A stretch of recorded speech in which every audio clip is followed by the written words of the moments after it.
thoughts, opinions, and general overall shades thrown on High at 9 News are those of the individual speakers and not those of High at 9 News, its audience, or its advertisers. The statements made do not constitute medical, legal, or financial advice, and for advice tailored to your specific situation, please consult with a licensed professional. Welcome to the High at 9 News Hour, where you will hear from cannabis industry experts and professionals from around the country talk about important topics while shining light on global issues and discussing cannabis as it relates to politics, regulation and reform, data and technology, science, research and medicine, family and parenting, art, celebrities and entertainment, fitness, sports, mental health and wellness, and plant-based medicines and entheogenics. Together, we are building a stronger community, fighting the stigma and creating change. With your host, Jason Beck, joined by special industry expert correspondents from around the country, and daily antics brought to you by Cannabis. Coming to you live every Monday through Friday at 9 a.m. Pacific Time and high noon on the East Coast. And thank you all for getting high at 9 with us.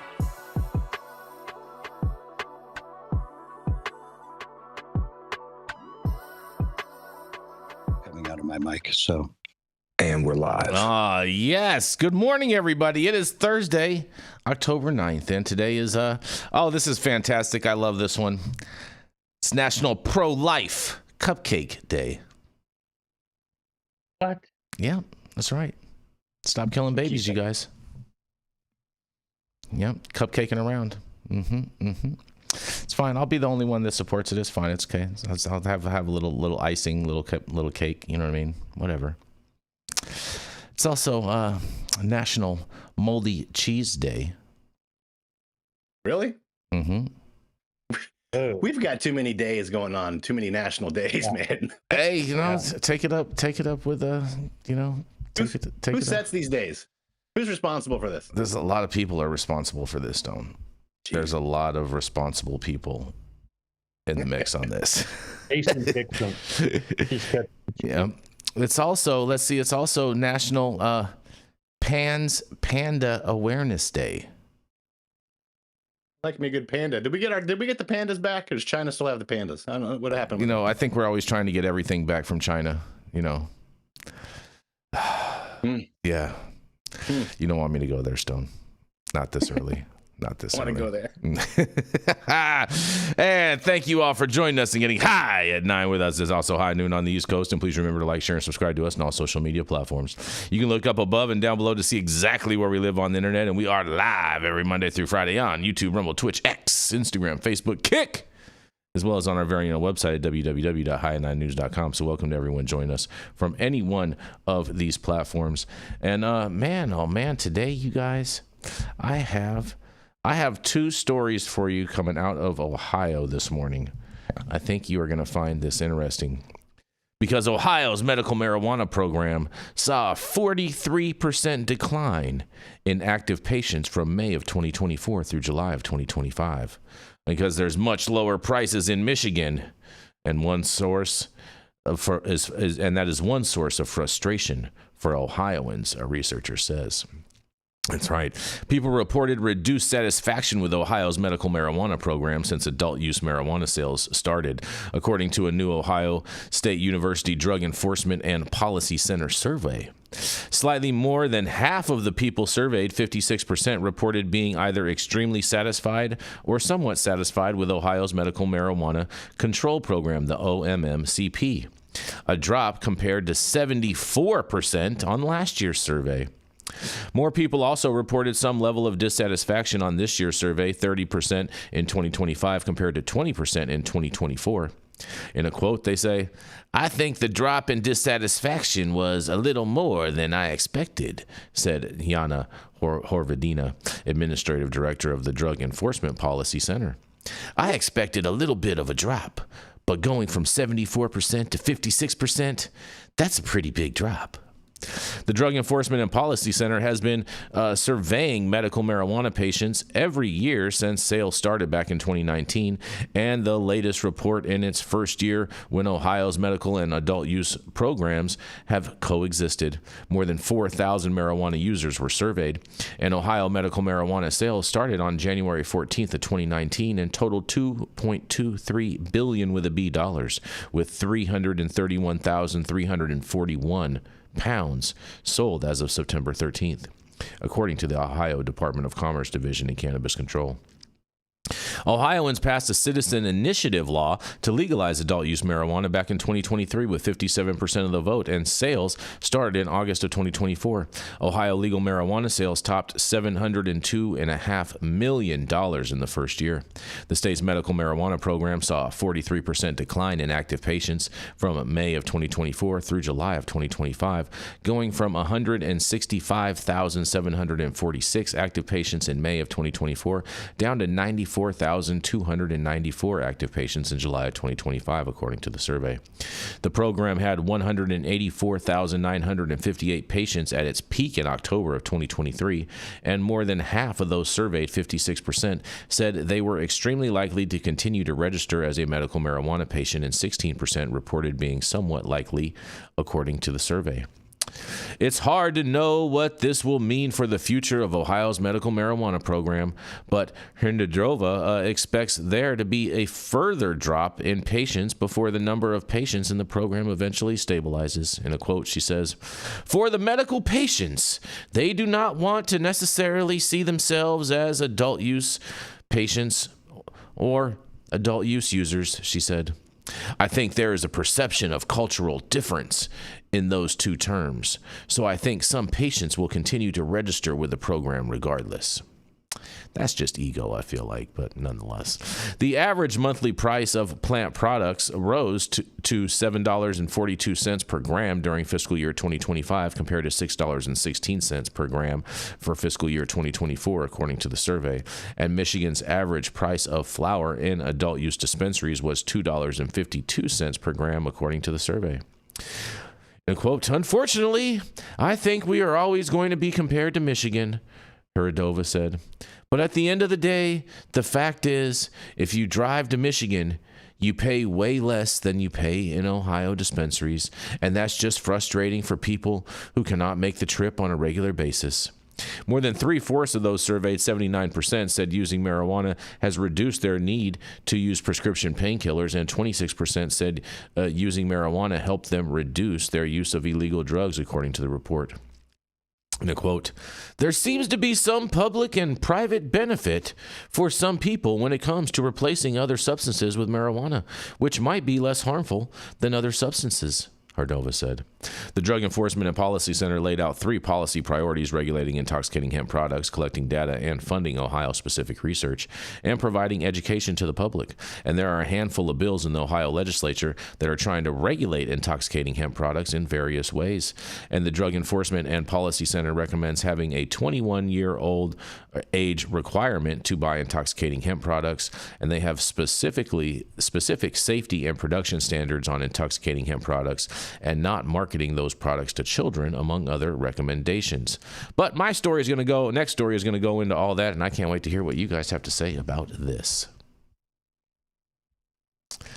Ohio. Lies, damn lies, and statistics. Right? Whatever drop they have in their statistics is being made up by the black market and people going to Michigan. So read whatever you want in the tea leaves. Genie's out of the bottle. People have figured out that smoking weed's not going to kill you, and the world's not going to stop rotating. And now, I don't recommend my people go get these silly ass state cards, because we're still fighting over Second Amendment rights. Yep. And why would you put your name into this pot of bullshit when there's a chance you could lose your Second Amendment? It's too early. People see what they want to see in these statistics, and well, marijuana is out there. Cannabis, people want it. They know what it does, and the government should just get out of the way and let this go, and actually get reports from people, other than these self-reported statistics that come in. Mm-hmm. You know, keep track of sales, medical sales, things like that, and like they do with you know, real drugs, if you will. Yeah, You know how many's being sold, how many prescriptions are being given out, and for what. that's true.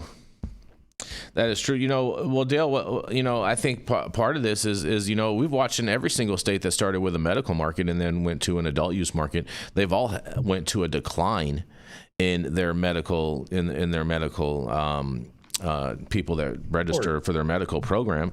I mean, I think that's just, you know, one less thing for people to have to worry about when they can just gain access by walking in a storefront. You know what I mean? Especially if they're of age. I think, you know, if you're from 18 to 21, I mean, yeah, of course, you're probably going to get a recommendation and whatnot. But, you know, to make sure that you're able to go into the store once you're 18. But, you know, other than that, there's not really a lot of reasons. There's not like a big tax benefit or a big price differentiation or the fact of even insurance covering the cost of your flower or anything else that you purchase at this store. So, you know, I don't see the advantage personally.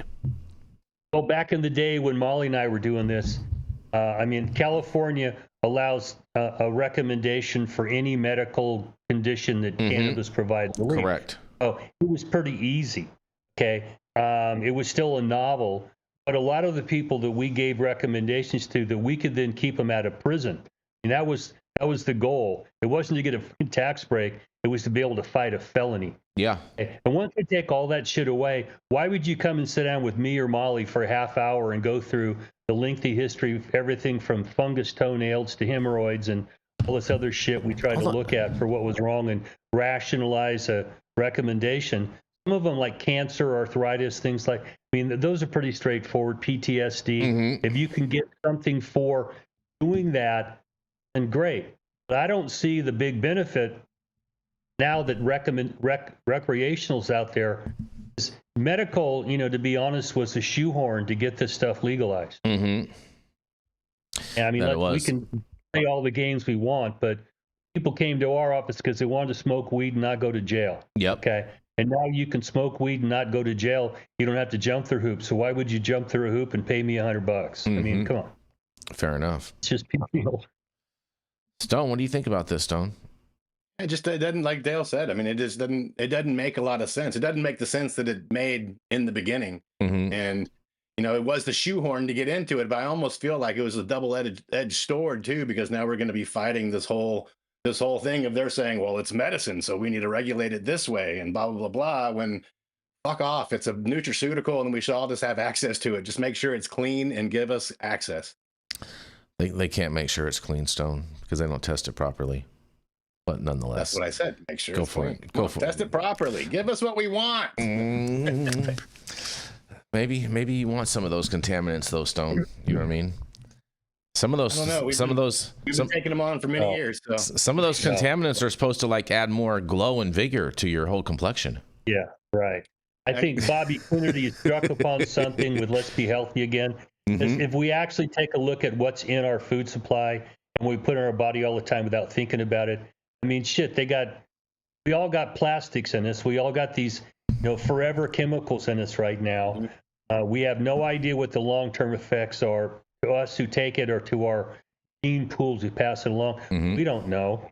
At some point, people are going to begin to wake up to, oh, gee, maybe I should pay attention to, you know, not only the calories I'm taking in, but what other shit's going into my body right now that might end up killing me. Yeah. I always laugh at these people that are all like, I don't want to take this vaccine or that vaccine, but I'm going to go to the club tonight and snort whatever it is my friend puts in front of me. You know, it's like, where do you draw a line about what you put in your body? You know, I mean, you have a fair point, Stone. You have a fair point. I mean, you know, what do you got to say, Nate? What do you got to say? Break down some science for us. No, I'm always surprised to know, you know, to see how people are just getting to know cannabis smokers and just realizing that they're very much of a path of least resistance sort of folk. So Dale put it really well, you know, asking people to jump through an extra hoop, like why? Like that's just it, you know, and assuming we're speaking to all cannabis smokers here, that's about the least intuitive thing you could tell any of us. Like, oh yeah, to do the thing that you're going to do anyway in your day, jump through this extra hoop. Why? Outside of that, no real science to break down.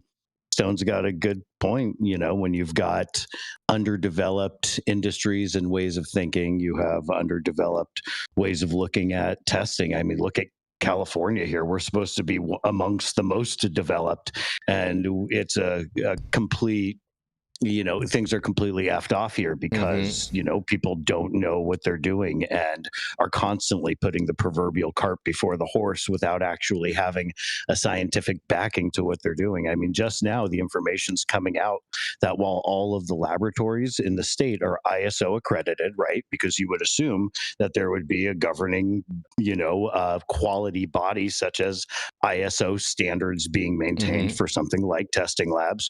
It just came to light that the state's lab isn't ISO tested. Yeah. They're not an ISO accredited lab getting to make decisions about ISO accredited labs. I mean, talk about like the one player on the field who gets to make all the rules and who gets to take the steroids and they get to just do whatever they want. I mean, it's things are so unhinged in a developed situation. And here you have this undeveloped situation and people trying to make heads or tails of it is what I'm trying to say, I guess. And obviously it's off the rocker. There's so many examples too. It seems like they could be looking towards, I mean, Michigan namely, and even they haven't done everything right. That could be a much better true north kind of scenario for Ohio. The neglect at looking at it is really what I guess is gleaming after you really do all of that thinking and you sort it out. Like, why are the Ohio lawmakers neglecting to take what's clearly going to be the smartest path forward, and why are they choosing to do this? Why are they questioning these things instead of making it what I believe is the issue, which is more accessibility? Then you won't have such issues. Fair enough. There's so many emotional truths on both sides here. When you give people facts for emotional truths, they get pissed off. And then anytime you give the government a job to do something, they bring every goddamn Forrest Gump figure they can find in to try to deal with it. And you end up with the messes that we see here. That's why private industry is so much better at developing things, and the government should stay out of it and have the minimal regulations. Because they've proven time after time, they bring their own prejudices, their own biases in, their own incompetence in. They make their own rules. They make it up as they go along. If there's any clear idea, like if you had somebody you worked next to and you could see this person was trying to run part of the company and by extension part of your life, and they were making it up as they go along, like anybody in their right mind would say, time out. Like this is not how stuff works. And here we have this, essentially, all, omnipotent body that we're engaged against, clearly not just in California, but this same face, appears all over the place. And Jesus, I want people to get a clue. Oh man, you're so funny, bro. You're so funny, Stone. Nate. Yeah, very funny, bro. On that, we're gonna roll into wishful thinking, right? Yes. We're gonna roll into our first commercial, and we're gonna be right back.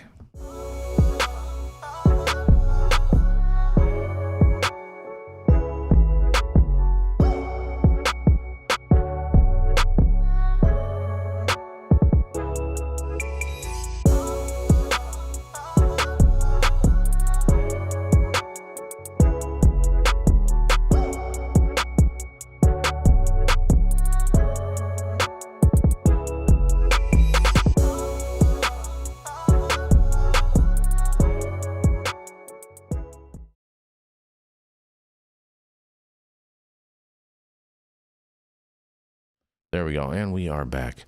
And I promised you we were going to stay in Ohio for a second, you guys, before we move out. But because Governor DeWine, that's right, he signs an executive order to temporarily ban the sale of intoxicating hemp products, you guys. Man, oh man, oh man. Retailers have until October 14th to get rid of their intoxicating hemp products, you guys. That's right. Governor Mike DeWine signed an executive order on Wednesday, banning retailers from selling products with intoxicating hemp for 90 days. Intoxicating hemp products such as edibles, gummies, and other consumables containing Delta-8 can mostly be found at vape shops and some gas stations. Delta-8 produces a high similar to the effects of marijuana, but milder, and the compound was extracted by modifying hemp, which is a legal crop in Ohio. Retailers have until October 14th to get rid of their intoxicating hemp products, and those who continue to sell the products will face a $500 fine until the products are taken off the shelves. The governor has been an opponent of intoxicating hemp, particularly the lack of regulation and how he says the products are marketed towards children. During his press conference, he showcased 3 different examples of actual candy and intoxicating hemp products that share similar packaging. One example showed a box of Sour Patch Kids. The hemp product was branded as a Stoner Patch Gummy, which DeWine says is a clear knockoff. Designed clearly to mimic candy, designed clearly to entice children to consume these. These are being sold, and there is no check on age, and anyone can walk in and buy one of these, DeWine said. DeWine said there has been a sharp rise in children who have ingested the products and required hospitalization. But again, Dale, to your point, none of them have died. But nonetheless, in addition to no restrictions on who can purchase them, DeWine says there is also no restrictions on testing, and the sellers don't know exactly what is in the products. DeWine emphasized that this executive order does not have anything to do with the legalization of marijuana that Ohio voters passed in 2023, and the governor pointed out that marijuana sales come with strict regulations, which intoxicating hemp does not. After 90 days, DeWine says the Ohio General Assembly can extend the ban or let it expire. The governor noted there are bills that address some of his concerns about the products, and Ohio State Senator Bill DeMora recently introduced a bill that would ban the sale of intoxicating hemp products to anyone under 21 years of age. Ohio Senate Bill 266 would also ban the sale of intoxicating hemp products that have been tested under the same rules as marijuana and would prevent selling intoxicating hemp products that are considered attractive to children, according to the bill's language. The bill would prohibit selling an intoxicating hemp product that bears the likeness or contains the characteristics of a realistic or functional human, animal, or fruit, including artistic, caricature or cartoon renderings, according to the bill's language. Other bills would regulate drinkable cannabinoid products and allow intoxicating hemp products only to be sold at adult-use marijuana dispensaries. And DeWine said he would sign a bill that would allow the sale of intoxicating hemp products if it can be sold, if it can't be sold to children, and has to fit all the other criteria that marijuana has, he says. Ohio is one of about 20 states that does not have any regulations around intoxicating hemp products, according to an Ohio State University Drug Enforcement and Policy Center study from November of 2024. Well, Governor DeWine, you're going to regulate intoxicating hemp. You put out this 90-day ban.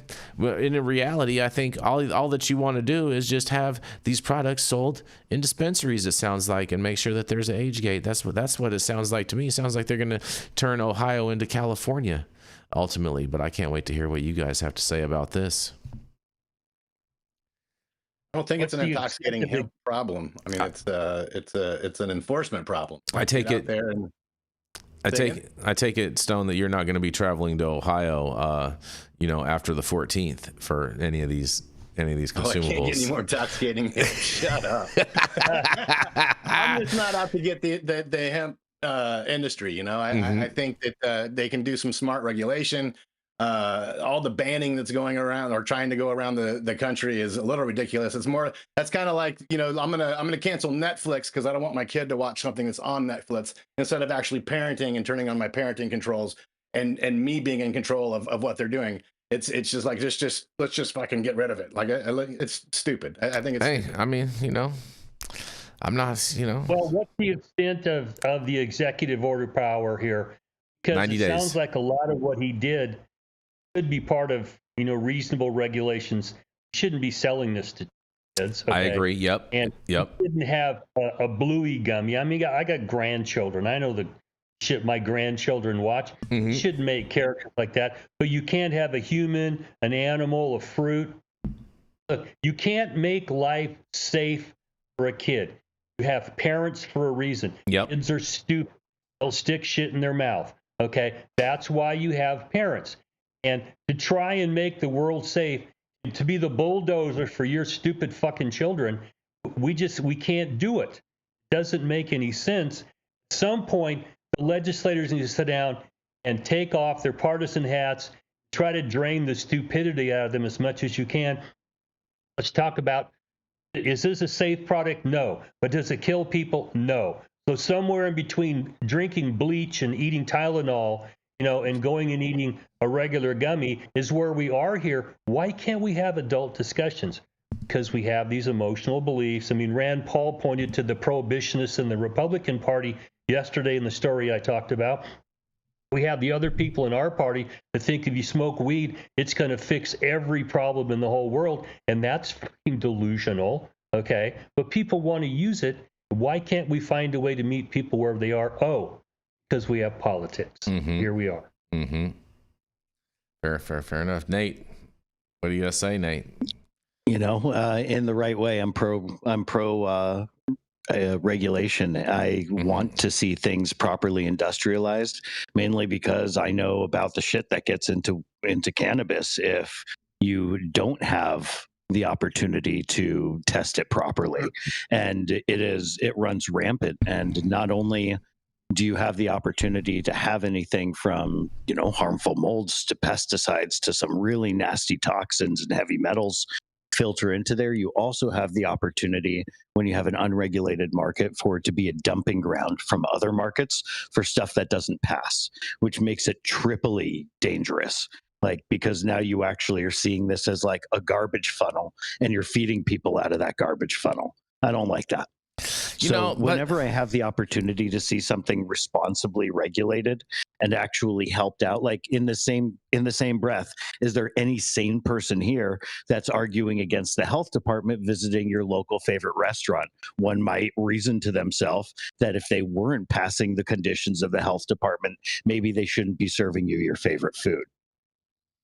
Well, fair. I think that's a fair point, Nate. That's a fair point. But, I'm just thinking about it from a retail perspective. And if I'm like Total Wine and More, okay, or, one of these, and I have a whole bunch of beverages that I'm not going to be able to sell before October 14th. And the fine is only $500. I'm just thinking in my head, Dale, maybe I just move all of the beverages to the back of the shop, right, into the back inventory. And then if people ask, you know what I mean? All you have to do, because all of these stores keep a company profile of their past purchases. So if they've purchased them in the past, be like, oh yeah, I got some in the back for you. You know what I'm saying? And bring them out, you know what I mean? A 6-pack, a 12-pack, whatever, you know what I mean? In a little brown paper bag or something for them. And you know what I mean? Here's your order, almost like it was like a Uber Eats order or a, you know what I'm saying? A DoorDash order, Dale. You could do that off of a food truck too, man. Just, get the distribution really out there. Exactly. There's plenty of ways to get rid of this stuff, man. Like this is crazy to me. But Jason, that's the insanity of people thinking they can make up a rule and it's going to fix all this. The answer is no. There's no simple thing to do here. Best thing to do, in my opinion, is to have minimal regulations for public health and safety and get the fuck out of the way. Let people do this. I feel like it would have been a better thing if he said, allowed the stores to be able to sell through their remaining inventory. That would have made more sense. You know what I mean? I think that would have made more sense because, all you're going to do is you just make those products now basically after the 14th, you just increase their value because now, they were getting, $7.99 for a 6-pack. Now they could charge $12.99 for a 6-pack because where else are you going to get it? I agree with that, but making sweeping changes is kind of par for the course for this industry, and regulators of any form just coming out and saying within 60 days it needs to look like this without really any concern for the business. Now, I hear you're giving some of these guys maybe some much needed solutions, or at least ways to look the other way, but let's be real. This is totally par for the course for anybody who's regulating upon cannabis to say, hey, 60 days till these massive changes come and you adapt or you lose your business. And unfortunately, that's I'm almost jaded from that, heartless decision that comes out. Yep. Fair enough. Well, on that, we're going to roll right in to Mr. Dale Schafer. Dale has been an attorney since the Reagan administration. He has represented physicians, hospitals, insurance companies, cops, corrections officers, and for the last 25 years, he has specialized in cannabis law. He served a 5-year federal prison sentence for helping medical marijuana patients and managed to save his law license. He's blunt. He's honest. He's unconcerned with your opinion, public opinions, and will show you how he can defy gravity by pissing up a rope. That's right, he's your favorite Tio Loco. And you can now find him at his own law office at the law office of none other than Dale Schafer. Good morning, everybody. Tio Loco once again. For all you prohibitionists out there, I got some real bad news for you. My story this morning comes out of Marijuana Moment, written by Kyle Yeager on the 7th. And the headline is Top Veterans Group Partners with Cannabis Brand Promote THC Drinks as Alcohol Alternative at VFW Post. Now, if you've ever, I'm a veteran, so I've been to a few VFW halls in my day, and drinking is expected there. Okay. The accepted drug of choice in the military has been alcohol since there was a pup. And I'm from the Vietnam era, so we, in the field in Vietnam, we smoked a lot of weed. There was China white heroin, but alcohol was still the predominant drug. So, move forward now. The VFW has decided that they would rather promote THC-based drinks as an alternative to alcohol and walk away from the opportunity because apparently this company offered them a piece of the action. We'll give, if you put your VFW stamp on this, we'll donate money or put some of the resources into some of your projects. And the projects are good projects. But what this portends for the bigger picture out there of cannabis regulation and ultimately legalization is that the American veterans have decided that this whole argument is just nonsense. That alcohol is dangerous, we understand it. Sue Sisley jumped through all the hoops he required her to jump through, demonstrate smoking weed is efficacious if you have PTSD. Okay. Now, all of us who are vets that have any difficulties with PTSD, we know it works, okay? It was anecdotal to the rest of the world. For us, it was personal. We knew this. Same thing that works for psychedelics. But the veterans have decided that we're not going to play this game anymore. This is just a recognition from the general public out there that the general public doesn't see this as the hair on fire emergency that the prohibitionists see it as. We're done with that. You can walk into a VFW hall and have a discussion. Oh, I'll pass a shot of Jameson. How about you give me one of these THC drinks and we'll go sit over here and we'll talk shit about corporal we had when we were in booty camp. Okay, you have lost middle America if you think you're going to be a prohibitionist in this. It's not going to work anymore. I can tell you that I've said in many VFW halls, just talking shit, drinking, and it's going to go on now. But you can actually have a discussion that, I can go there and talk with my buddies and get high. I'm in AA and I can walk away from alcohol. There's a lot of discussions that we can have now. And trust me, in the veteran community, there's no snowflakes in the veterans community. Booty camp whites out snowflakes, okay? So one of the things that I can tell you about the veterans community is we tell people how we feel, okay? Sometimes it starts fights, gets all kinds of things going, but we tell people how we feel. And you can now sit down and have an honest discussion as a veteran that alcohol is more dangerous than weed.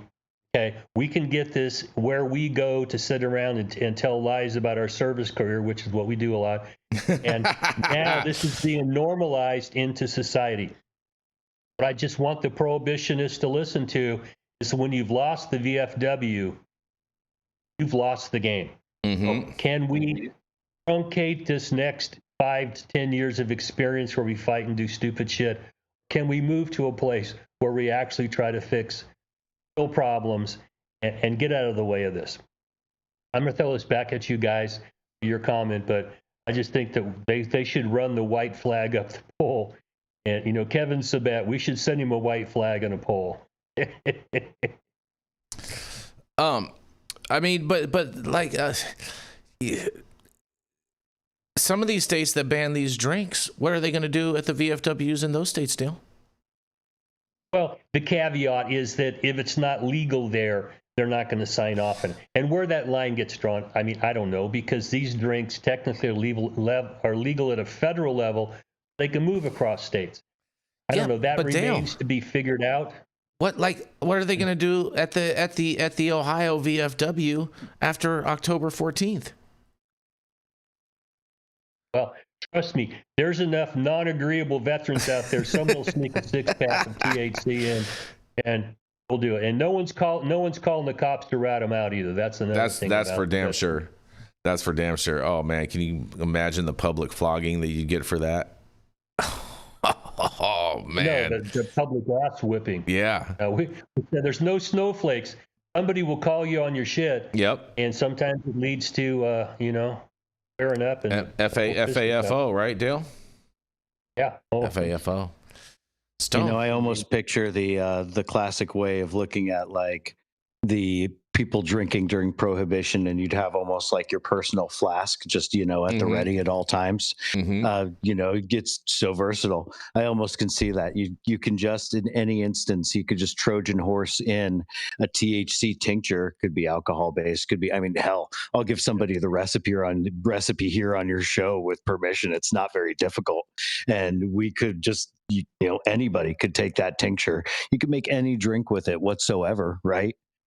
Enjoy yourselves. Yeah, I mean, but that's really what they would do. Is if you think about it, things are either visible, it's allowed to be regulated, it's allowed to be common and not demonized and any of that fun stuff. While at the same time, if you were to demonize it, if you were to ban it, people are still going to get exactly as drunk. If cannabis legalization went away tomorrow, I would still smoke the exact same amount of weed 2 days from now. You know what I mean? Nothing would change in that sense.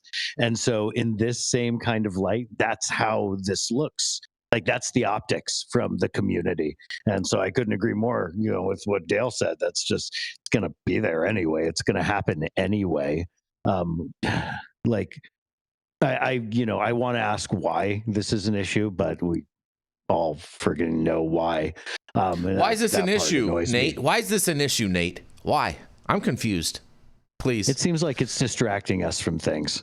I would like to have real solutions and real sustainable discussions that make sense in this country, be the very, very bottom bar for being able to discuss anything.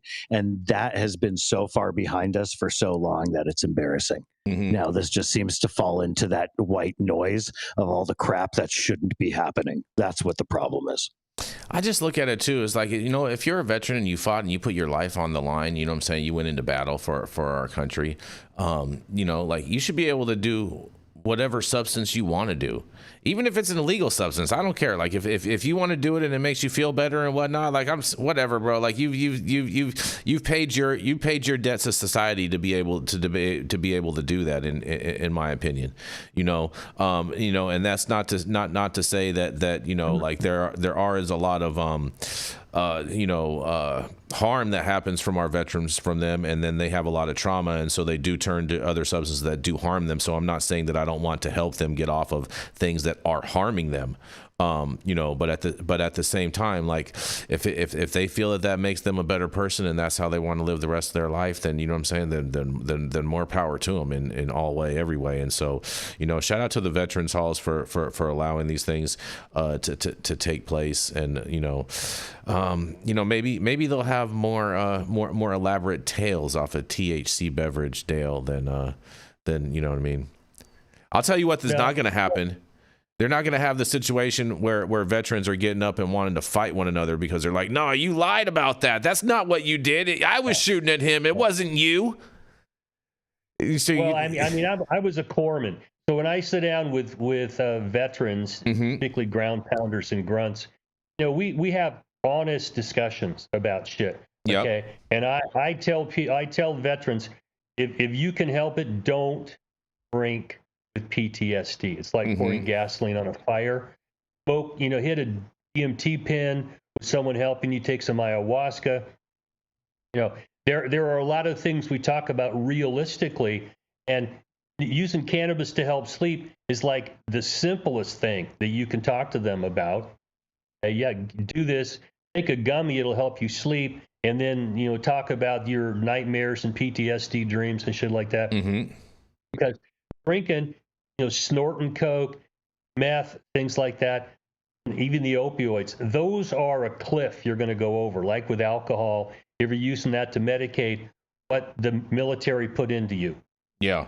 So I would rather say, hey, go get one of these drinks over here and let's sit down and let's chat about this and see how it works, and give them solutions, not bullshit solutions, but real honest God talking about what people are like when, they're not trying to impress anybody. I mean, that's the discussions I have with people. And with them, smoking weed's the easiest part of this shit. You just get out of the way of that. How do we get other things like psychedelics to them? How do we get into medication-assisted treatment for people who are seriously got a monkey on their back, service? How do we help them? And it doesn't seem like it should be that difficult, but goddamn, we keep talking about how difficult this is and the hoops you got to keep jumping through. It's like, no, it's not difficult if you get these idiots out of the way who think they can control people's behavior because they told them not to do it. And ridiculous. It's very, very true.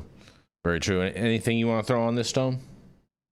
I got nothing else to add, man. I'm glad that the veterans are doing this up there, and props to DFW for being behind it. I got nothing else to add, man. Good points all around. Thanks for the story, Dale. Yes. And Shane, thank you to all of our veterans out there. We love and appreciate all the work that you've done to help make us a free nation, without a doubt, because without that, we wouldn't even be able to do things like this. And on that, we're going to roll into our next commercial, and we're going to be right back. Every legend has a humble beginning. In world news, leaders are gathering today for the annual summit. I want to tell you something, Che. The government is watching us through the television. Oh, John. Look, right there. They're trying to hack into my TV box. We're still not able to hack into the TV box, sir. Ha! But they can't. I've rebuilt the entire electronic system, and it sends and receives signals through quantum phase space. They'll never get in. Engage target. In other news, local authorities are investigating a series of strange atmospheric phenomena reported by residents. Ma'am, we're with the federal government. We need to ask you some questions. John? Is there a problem? We've been trying to penetrate your TV box for over 6 months. I told you they were trying to watch us through the TV, but you didn't believe me. We can't get in, and to be frank, we have no idea what you've created. Yeah, that's the point. It's called privacy. You know what the Fourth Amendment guarantees? All we know is that we can't get inside. We want to know if you can create one for us. QUX. Even the government wants one. Yeah, and we are back. Stop whatever you're doing. Make sure you smash that like button. I know we'll appreciate it. You'll appreciate it, and YouTube will appreciate it. Also, make sure you subscribe to the channel if you're not subscribed already. And all the articles that we cover on today's show, you can read directly on our website at www.highat9news.com. And also make sure you check out our 9/11 special featuring Congressman Kurt Weldon and Congressman Dana Rohrabacher, where we talk about all the things that actually did happen or didn't happen on 9/11, as well as if you know anyone that needs a federal pardon. I have put together a top-notch legal team to be able to assist in this. And so if you are eligible for a pardon or would like to apply for a pardon, a federal pardon, doesn't have to be weed-related. It can be for whatever it is, you know what I mean? But, let me know, and we can possibly help you out with that. Introducing QUX Pay, or simply the Pay app. where you can pay like it's nobody's business. Because it isn't. It's what everyone's been clamoring for. It's finally here.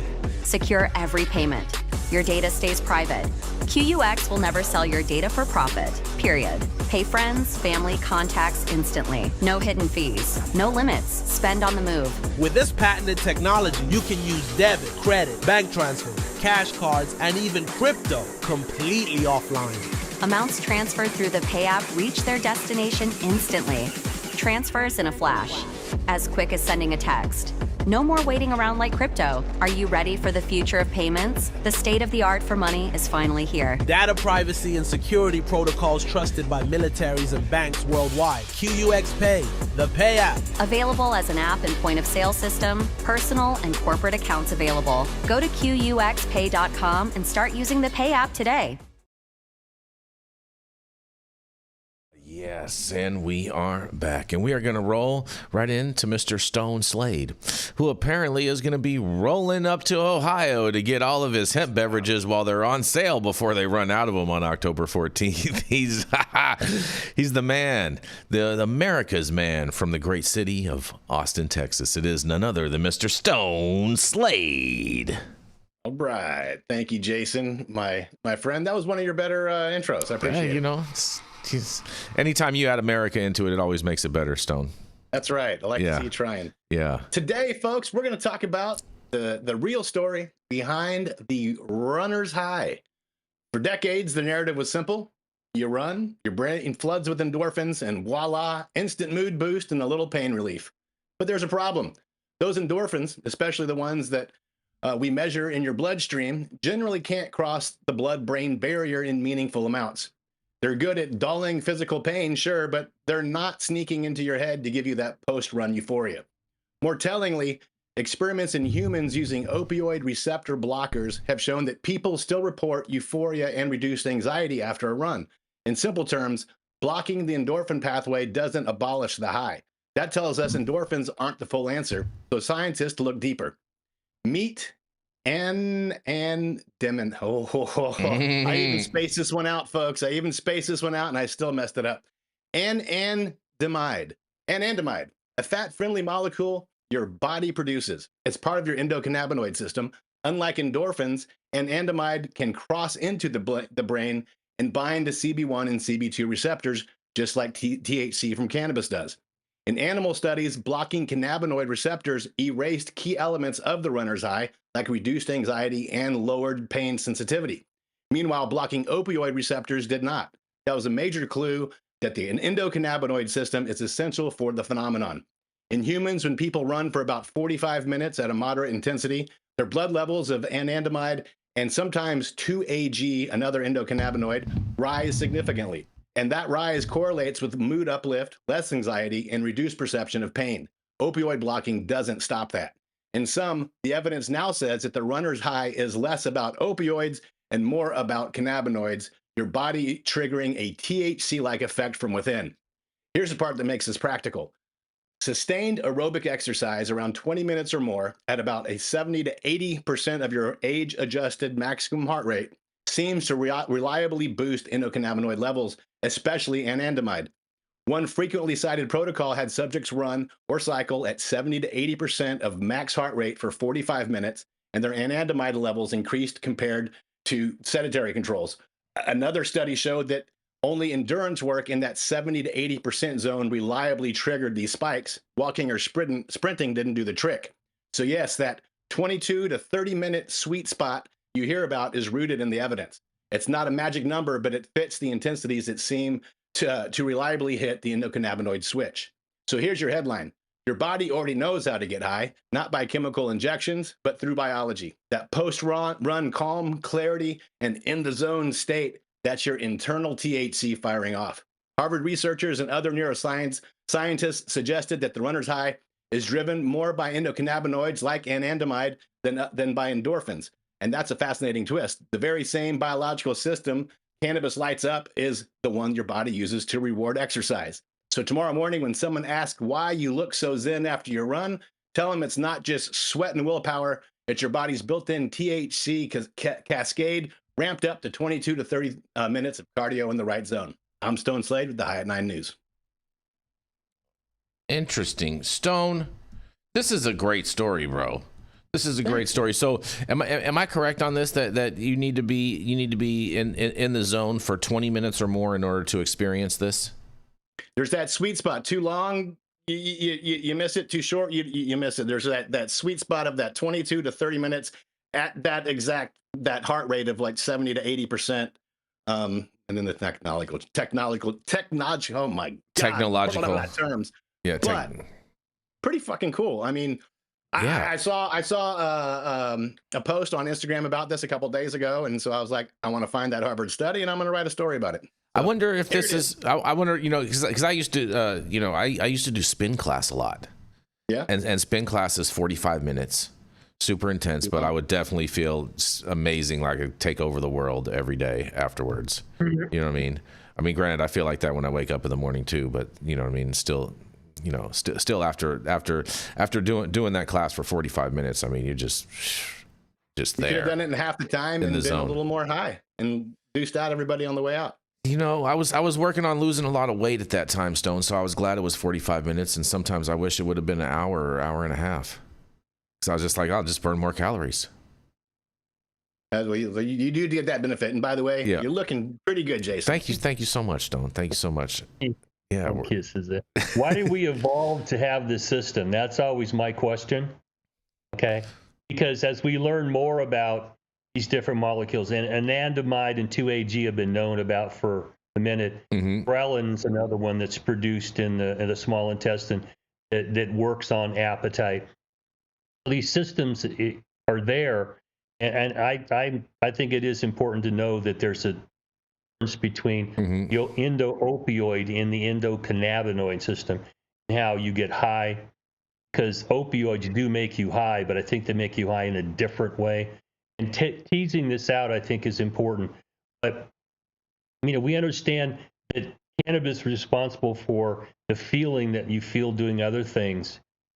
Why do you feel that way when you do the other things? I mean, why would a 40-minute run, because you chased an animal with a stick and you finally got him and now you feel good about it? And if it's an hour and 15-minute run, it's like now you feel shit because you burn yourself out. I don't know. I just think it's fascinating as they begin to tease out the neurophysiology of all this, where it seems to have come from. Then someone will go make a product that targets it. Once they figure it out, someone will figure it out how to just tap your high center with a new product, and it'll probably be a pharmaceutical, and Sackler will sell it and tell them it's not addictive or whatever. Yeah. So maybe saying too much here in that sense, but here we go. There's already a chemical that acts on anandamide like in the craziest of ways. So Stone, thanks for shining some light on it. Great article, man. Pronunciation is chef's kiss, man. You killed it. Except for technological. You got this next time, boy, tongue-tied, tongue twister for me. Stone. So here's my anandamide is. Oh no, Jason, go ahead. I got to nerd out on anandamide for a moment. You first. Maybe my question. Maybe you'll have the answer too, Nate. Possibly. But so these anandamides. Do these anandamides also correlate with the endocannabinoid system at all, or in any way when this is all happening? Endocannabinoids, essentially. More specifically, they're the equivalent of neurotransmitters. And these neurotransmitted chemicals essentially are your endocannabinoids.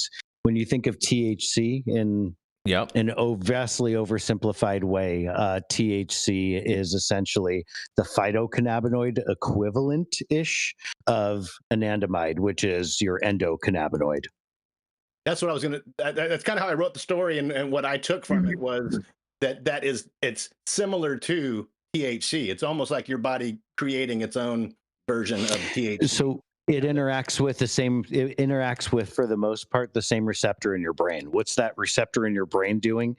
Even if you are, say, somewhere in this world where you could never even access cannabis, that receptor in your brain, CB1, is still a big-ass, badass catcher's mitt for anandamide, and it being sent to you from your, within your body and within the context of what your endocannabinoid system is. And you have these neurotransmitters, these neurotransmitted chemicals. You have the receptors they're hitting, same receptors that they're the cannabinoids we know and love that you're smoking at this very moment are hitting at this very moment. And then we have enzymes that break all of that stuff down. Now, where it goes even crazier is, Dale mentioned a chemical that can harness this. What if there was a chemical, and you can probably see what I'm alluding to, there probably is, a chemical that not only boosted anandamide production in your body, but also denatured and limited the amount of the enzymes that break down these chemicals and break down anandamide, namely, so that you just give your body the ability to flood yourself with anandamide. You're producing it in higher amounts and you're not breaking it down as quickly. And the name of this chemical is CBD. Like, that's what CBD does. That's the main. It doesn't act on your body like THC or even CBN does. CBD acts on your body in a completely different way. And the main way that we know of that it interacts with your brain that helps create a lot of the effects and what you could say, I mean, less so anything inebriatory, but sensations and various antidepressant type of sort of actions and feel-goodery. A lot of this stuff comes from anandamide and anandamide production, which CBD boosts, and it hangs around for longer because that enzyme FAAH, you've heard it mentioned before, its ability to denature anandamide is hindered also by CBD. It's this magic freaking chemical that basically takes anandamide and what it is and bolsters production and then lets it hang around for longer. It's magic. I mean, it is insane that a chemical that's not from our body has those effects on our body, plus more. That's just in our brain. Is that something that works? Like if you were like taking daily doses of CBD, then you're going to be higher. Your runner's high is going to be higher. Or is that something where if like, I know I'm going to go run today, I'm going to take a large dose of CBD before I run so that when my high hits, it's going to fucking be really great? Or is that just that's the most likely. I mean, I'd recommend as people essentially have different chemical makeups and everybody's going to be affected differently in different ways. And these even flux ranges that you were referring to, too long versus too short, are even going to differ from person to person. What I think is that you would probably want a larger dose of CBD because your body has already shown, in most cases, anybody here who's experimented with CBD, our bodies have, for the most part, shown some liking to those effects. And if you do like and benefit from those effects, then being able to practice and see how much more of those effects you could practice are there. Now, your body also has the ability to downregulate the number of cannabinoid receptors. And so if you're flooding your body in a too significant of way and to where your body is saying, whoa, too much, it actually has the ability to turn off receptors too. That's what we usually call tolerance. And when you smoke cannabis, say every day, like I do, and then all of a sudden one joint did get me high like it did, 2/3 of a lifetime ago when I first tried weed, maybe the big difference that we have there is essentially that downregulation, that adjustment in cannabinoid receptors. That's a weird and also cool inbuilt thing within us, whether or not you believe in creationism or evolution. It's relatively perfect evidence to show that cannabis are meant to have a relationship not just with the endocannabinoids in our body, but with phytocannabinoids. They match up so perfectly. I wonder. I think we might have found what is the cause of paranoia for people in cannabis through this whole discussion too. Because if you're just sitting there and not doing anything, you're supposed to be getting a runner's high, possibly the adverse effect would be paranoia and your heart starts racing and you can't figure out why. Because you're supposed to be running right now, you guys. What do you think about that, Nate? I think some people might be running while listening to your podcast right now, bro. They just might. I think it just might be running in their head, all these crazy thoughts right now. This was fun. Dale, you have any thoughts on this? You want to run with anything on this before we move on? Well, first of all, medicine ain't logical, so you might want to go study a few more things because it's not always logical like unfoundationed opinions are of people. And we have a very complex neurophysiology inside of our head that balances itself all the time. We have buffer systems, and we play around with one of the systems, and it will adjust in other ways. And I just think as we learn more about this, we will appreciate the phytocannabinoids that are out there. And one of the things that's now, throwing a turd in the punch bowl here is these GLP-1s, Ozempic and all this stuff, because the effects that we're seeing from those have overlay in the endocannabinoid system. We just don't know exactly how yet. So we're going to see a lot more interaction, because the endocannabinoid system is the hunger, not hunger system. It down regulates a whole lot of systems in the body. And these GLP-1s seem to take away urges to use drugs. And these are all interconnected.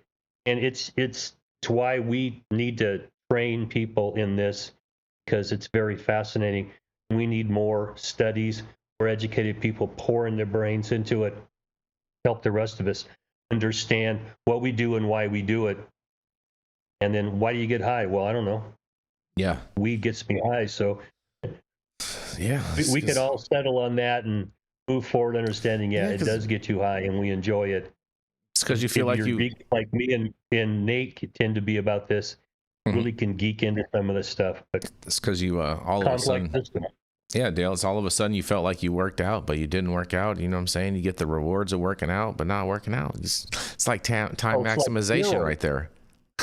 Steroids are the same thing. You get all these big muscles like you worked out, and your testicles shrivel up. And it puts your manhood from one part of your body and puts your manhood to another part of your body. And on that, the body has a funny way of regulating itself, right? Yes, we're going to roll into our final commercial, and we are going to be right back. I just ordered the summertime strawberry salad when added steak on top here at Anna's. Make sure you do the same thing too next time you're in downtown Long Beach. Come on down and check out Anna's joint on the 400 block of Pine Street. They have amazing selection of beers, foods, and when you come down here to Anna's, you can even challenge me to a game of shuffleboard if you want to lose.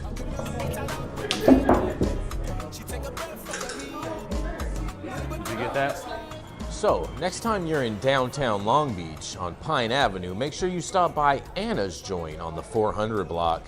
Not only do they have Anna's Joint, this restaurant and bar, but they also have the amazing deli next door, and then next door to that they have a very exotic flower shop. You may want to stop by and say hi.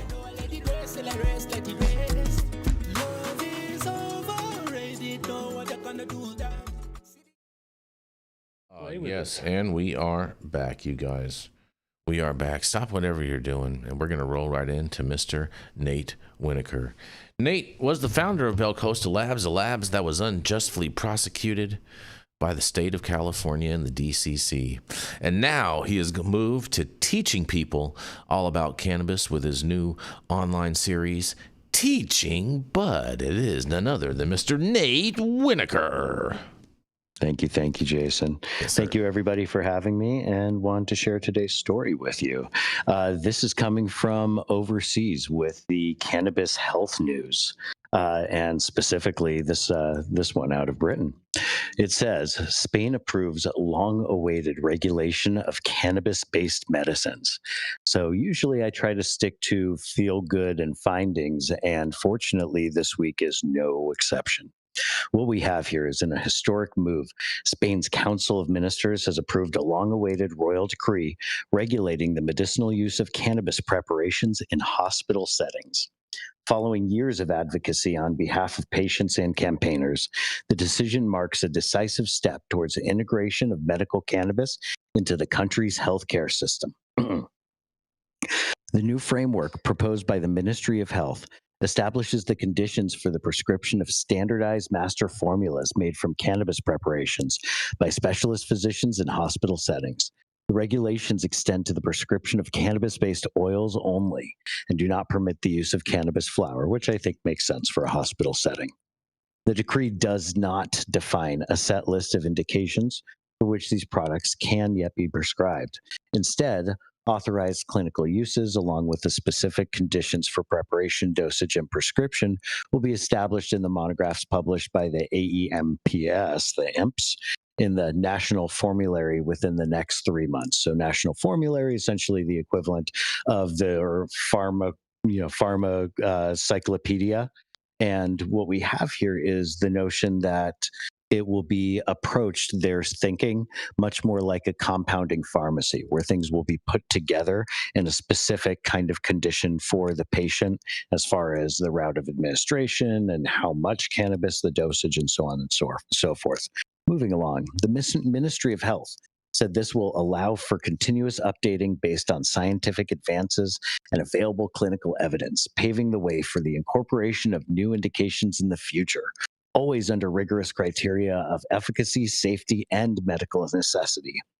The legislation has been a long time coming. The Health Committee first approved, first approved a draft report setting out a list of recommendations for the regulation of medical cannabis in June 2022. But a snap general election and change of government the following year delayed the process considerably. Under the new system, medical cannabis formulations may only be prescribed by specialist physicians in hospital settings, where there is documented clinical justification. However, the Ministry of Health added that there may be mechanisms for remote dispensing in exceptional cases of vulnerability, dependency, or geographical barriers to ensure equitable access to these treatments. Government said in a press release, with this regulation, the government reaffirms its commitment to a more personalized, safe, and evidence-based medicine, offering an alternative for those who find no effective response in approved medications. Considered a long-awaited victory by Carola Perez, a patient and activist who has campaigned for legal access to medical cannabis in Spain for over a decade, described the news as a victory for all patients. Sharing the news in a LinkedIn post on Tuesday, she said, "Spain takes a historic step, one that recognizes the dignity, pain, and strength of thousands of patients who have been waiting for far too long. 12 years of meetings, reports, testimonies, tears, and hope. 12 years of patients standing up, doctors speaking out, and families refusing to give up. This isn't the end of a road. It's the beginning of a new chapter of responsibility, science, and compassion, a chapter where patients are finally seen, heard, and protected." And some real quick editorial by me. I mean, talk about cannabis getting into what essentially is Western medicine. This is an amazing opportunity for these things to finally mesh up, in my opinion. Speaking to Cannabis Health, Perez cautioned that the next steps would be crucial, with many healthcare professionals not having necessary training in the prescription of cannabis-based medicines. One of the reasons for this strict prescribing model is to avoid bad practice, she said. "We hope that all the regions will be on the same page and that this will not end up being treated as a political issue rather than a scientific one. They will have to get their act together because the flood of patients is going to be huge." Perez went on to highlight that Spanish patients do not have to pay for prescriptions issued through hospital pharmacies, meaning cost and accessibility will not be an issue, as has been the case in other countries. "We don't have to pay for the oils or products, so this allows access for everyone, regardless of their personal financial situation," she added. We see now how other patients in other countries cannot afford the treatment. Here, that won't happen.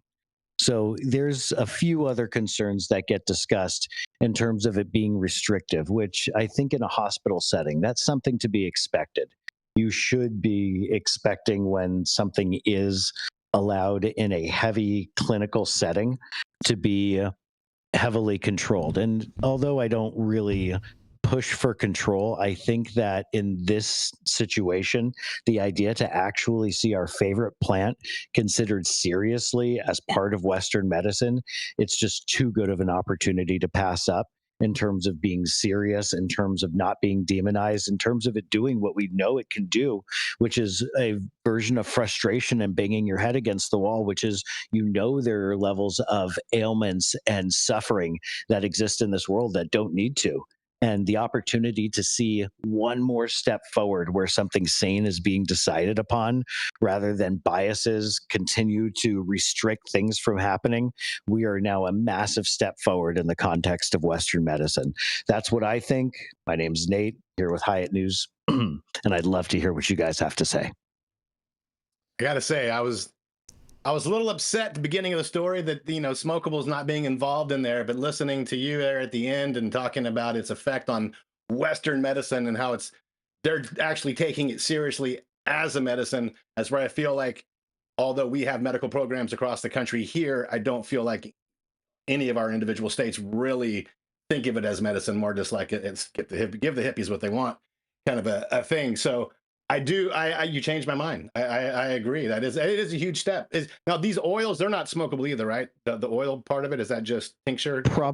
Probably not. But if you did consider the types of routes of administration that have been allowed in hospitals, although it's not considered what you might, be smoking out of your vape as an inhalant, I have absolutely seen devices that operate as inhalants for patients, and gives you a chance to control and meter doses as you would expect with any other active ingredient that you would be having people breathe in and be monitored by.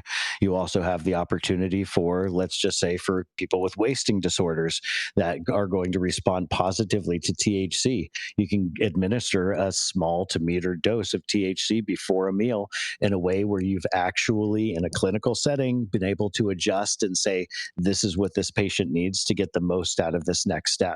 Which, if you've ever been in one of those settings and you're not in the mood to eat, I mean, that's cute that they try to put food in front of you, but that's not going to really build up your strength or put things together. Now we actually have a chance to, and if you think about just simply in a context of removing the bias enough to allow it to help, how massive is that? And so that's where my inspiration came from. Huge. Well, inside the medical community, there are places that doctors go to find information about substances. EDR is one of them. National Formulary is another place where they write down the formulas for these medicines, okay? Because the average physician only carries a certain amount of pharmacology in their head. They go look shit up. And if they do it repeatedly, they know it.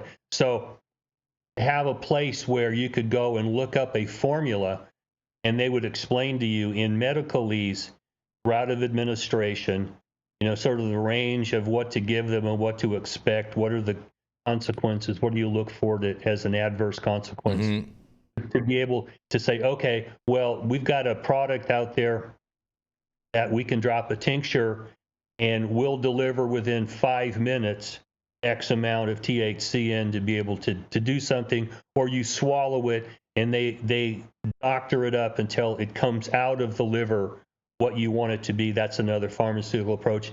Lungs is a weird one because I've worked in medicine for a long time, and putting a non-polar substance into the lungs is something that they kind of get squeamish about. And cannabinoids are non-polar.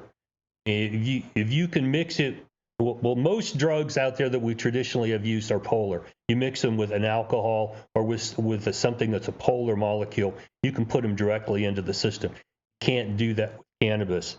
You got to wrap them in a lipoprotein or something. And it just, for Nate, this is geeking out shit. I understand that. It's hard to do that. But if you can put them into your lungs as a bronchodilator, if you can find a way to put it in there in a polar way so that it crosses the membrane and it acts locally. It was traditionally an asthma medication. It's a bronchodilator. Smoke some weed. They used to sell weed pre-rolled for asthma. And it worked. Okay. But putting the other tobacco products, the other burnt products is not a smart thing to do. So we know it works. The mechanism delivery is where the pharmaceutical companies need to come in and work on formulas and then see how they can get the maximum, input into the blood or maximum bronchial anti-dilation effects to expand the bronchial tubes.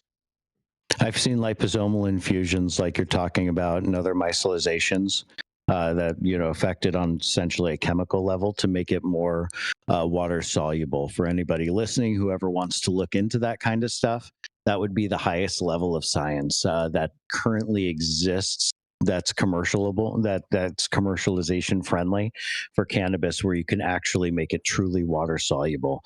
A lot of those nano infusions and stuff have a lot of limitations, and I'm sure you'll hear more about that in the future. When it comes down to stuff like that, I strongly agree, Dale. You're not going to be able to easily micelize it into a water-soluble form, for instance, and be able to easily inhale it, and it still be anything even vaguely like what it is.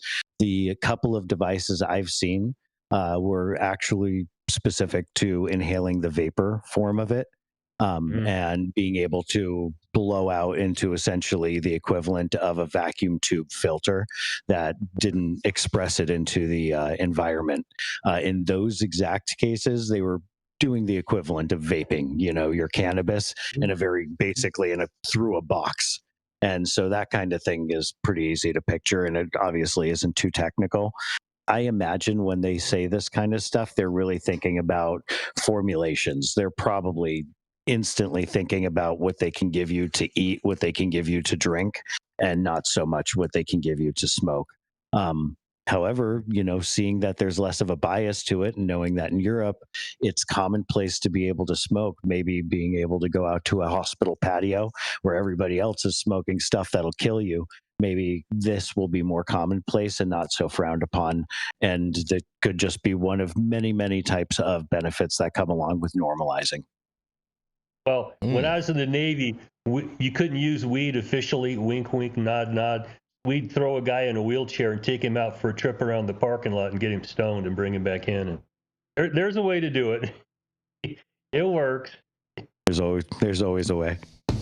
Interesting, you guys. So what's how is this going to affect, Nate, the consumption lounges that presently exist in Spain? Is this not going to have any effect on them? This is just another access point for people in Spain? I would say 100% just another access point. All right. The way that the lounges have been normalized by a certain part of the culture, I don't think that's going to interface too much with something like this. This sounds like it's a zillion times more official than the lounges, which are simply permitted, tolerated. Yeah. Okay. All right. Fair enough.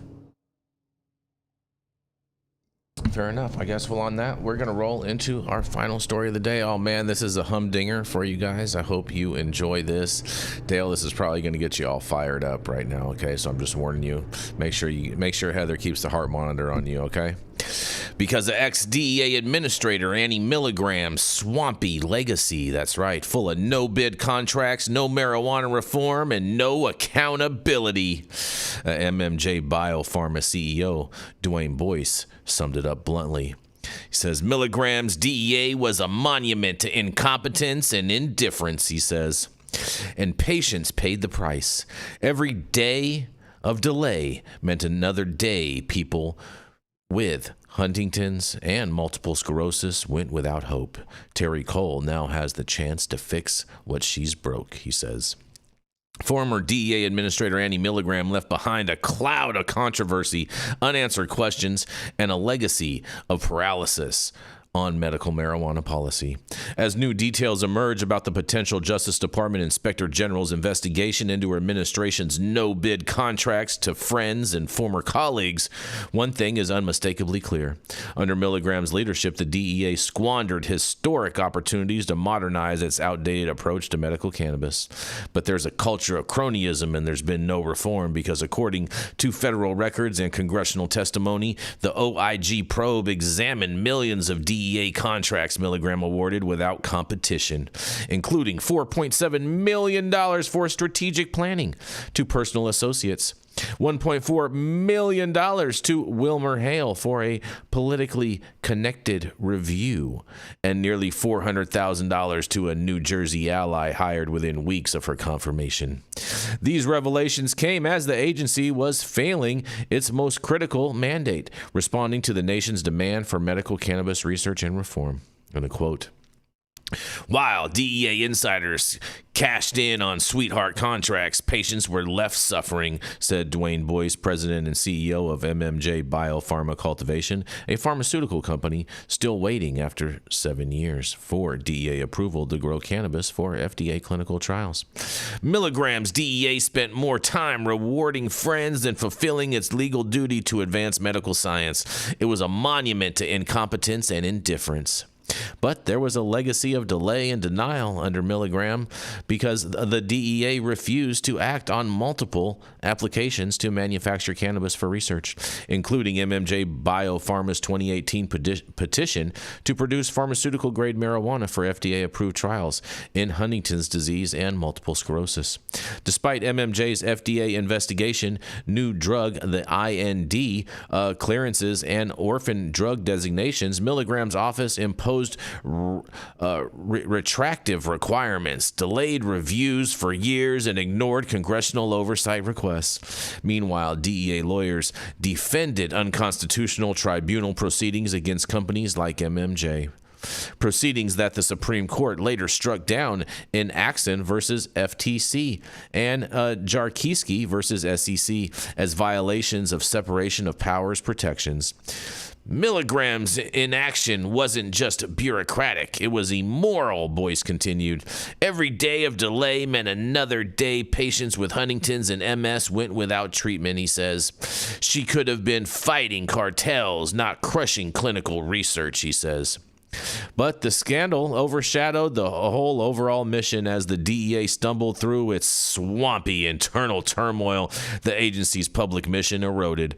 Milgram's contracting scandal drew bipartisan condemnation, with Representative Mike Garcia, a Republican from California, calling her performance flagrant and offensive, and Senator Chuck Grassley demanding explanations for credible allegations of favoritism and waste. Milgram deflected, saying she would not step in front of the Inspector General. 2 years later, the OIG has still released no final report, leaving questions of accountability unanswered. A hopeful future, though, is under Administrator Terry Cole.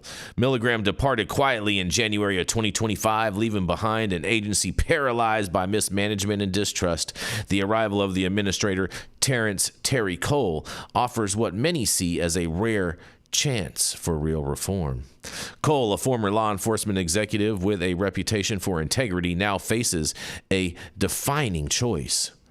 Will he perpetuate the DEA's culture of secrecy and obstruction, or restore public trust by embracing transparency, science, and legitimate medical research?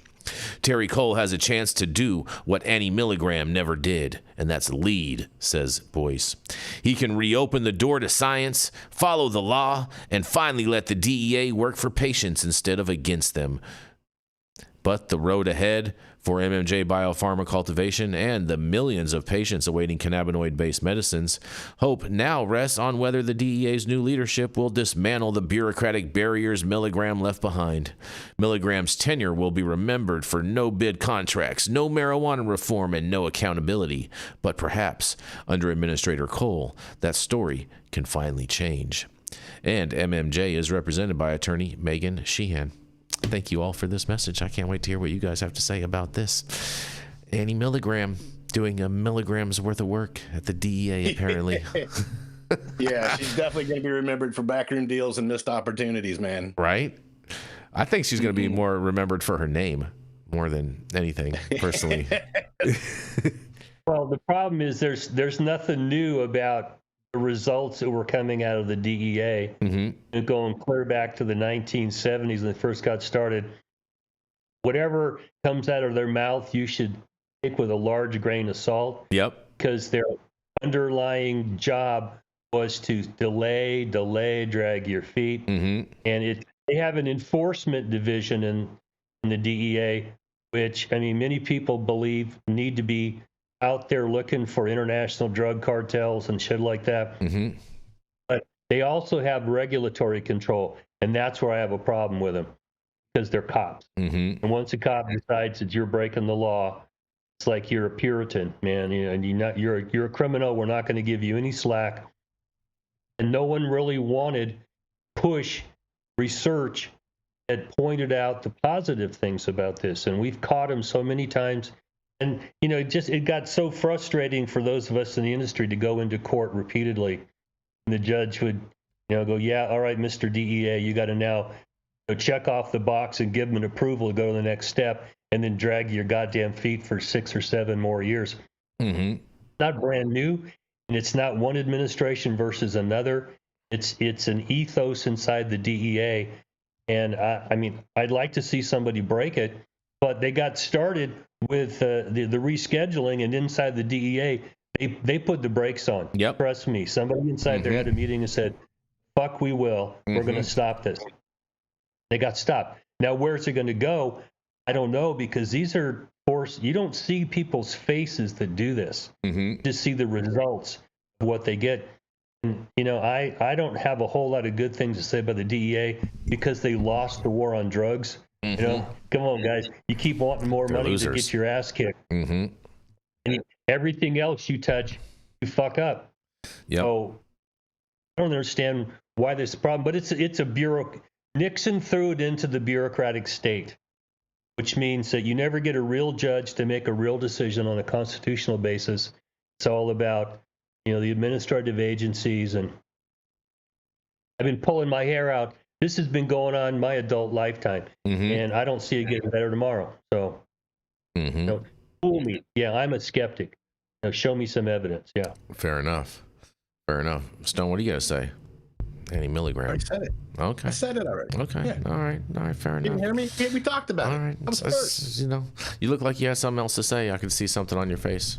Oh no, I saw Nate hit some hash, and so I just got all loaded up. I was excited about it. Nate had a milligram of hash apparently. Yeah. You have any Nate? A lot more than a milligram. Okay. All right. Fair enough. Well, that was a fun story, you guys. And thank you all for joining us and getting high at 9 with us every Monday through Friday at 9 a.m. Pacific and high noon on the East Coast. And big shout out to our audience and supporters for tuning in daily and listening to the insanity that is the developing cannabis industry.